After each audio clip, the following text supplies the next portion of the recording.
A Swahili festival in Denmark without Swahili people. Sometimes you think you've already seen everything. Then something happens, you pinch yourself, call yourself by your own name, answer yourself, and say, no, I really haven't seen anything yet. That is exactly the situation we are facing today as African people. Okay, I saw something, and I decided to share it with you. Feel free to leave your thoughts in the comments. When it comes to African culture, traditions, practices, or Africa in general, the collective West has created the impression that you are uneducated or uncivilized if you actually live by these things. But there is a fundamental misunderstanding here. Civilization is not the same thing as colonization, yet that is exactly what we are being led to believe. If you want to be civilized, you are expected to behave like a colonizer. And what is colonization, if not the idea that everything European and American is inherently better? Our thinking has been conditioned accordingly. We were taught to believe that we have to be colonized in order to be considered civilized, without understanding that these are two completely different things, two different concepts. Once we understand this in detail, we can see what I am getting at. Many of us are ashamed of who we are, our cultures, our clothing, our traditions, our songs. We are ashamed. And even though we want to preserve our traditions, we mix them with European practices so that people will perceive us as civilized, so that they will not laugh at us. At the same time, we see Europeans copying everything African. Do you remember? A year ago, there was this European couple wearing African clothing and not only eating African food, but even cooking it in traditional pots. The woman had her hair tied up shorter than mine. Europeans. And nobody had a problem with it. But does that matter to us? No. Because they are white people. And because many Africans pass their culture on to tourists without a second thought. They see these Europeans as civilized. And if someone is civilized, then apparently they can experience anything, even our most sacred traditions. Now listen, can you hear the drums? I hear my people, but I cannot see them. Do you understand? I hear my people, but I cannot see them. Apparently this was a Swahili festival in Aarhus, Denmark. African drums, African dancing, African fabrics, but not a single African face, except perhaps for a small mixed-race girl in one of the dance circles. How can you hold a Swahili festival without Swahili people, without East Africans, without Africans at all? How does that work? First, there was supposedly a Pan-African conference on family values in Kenya, where 7 white men were the main speakers. And now there is a Swahili festival in Denmark, with a group of white women dancing to African drums, wrapped in African fabrics, but not a single African in sight. This is not cultural appreciation. This is cultural cosplay. It is, we love your rhythm, but not your struggle. You tie a kaitenji around your waist and call it celebration. But where are the African elders? The Swahili speakers? The stories? The longing? Do you even know what it means? That it is connected to the coast, trade, language, and an entire identity? Or did you simply Google African dance, and then go along with the vibe?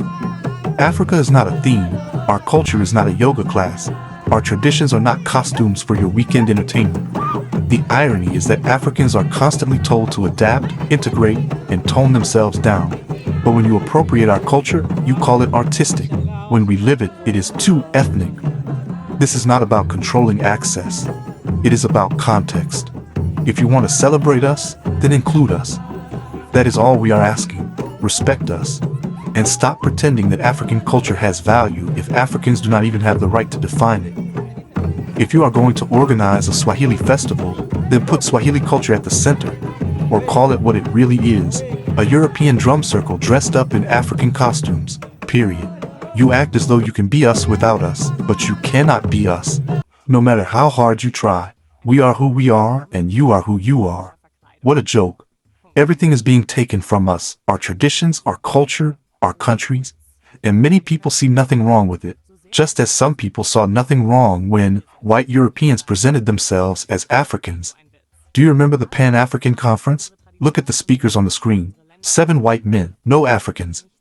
And this was in Nairobi, Kenya, from May 12 to 17, 2025, at the Bulma Hotel.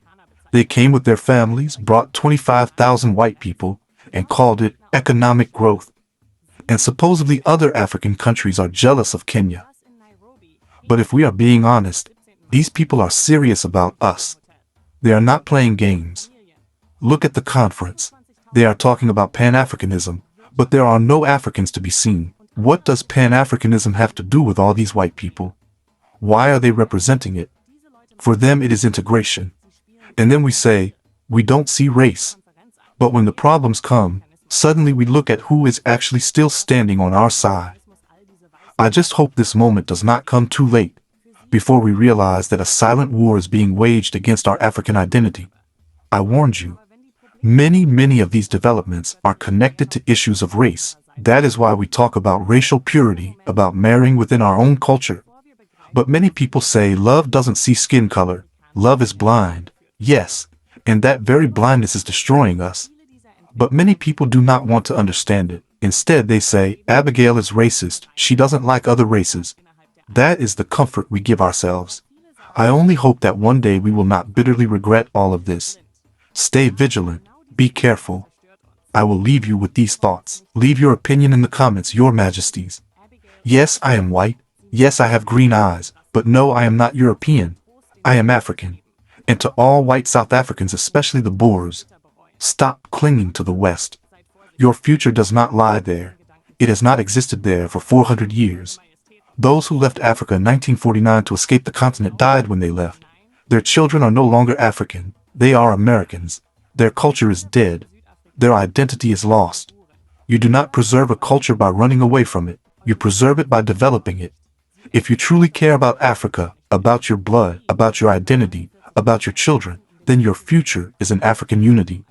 Pan-Africanism is not only for black people. It is for everyone who cares about this land, its people, and its future.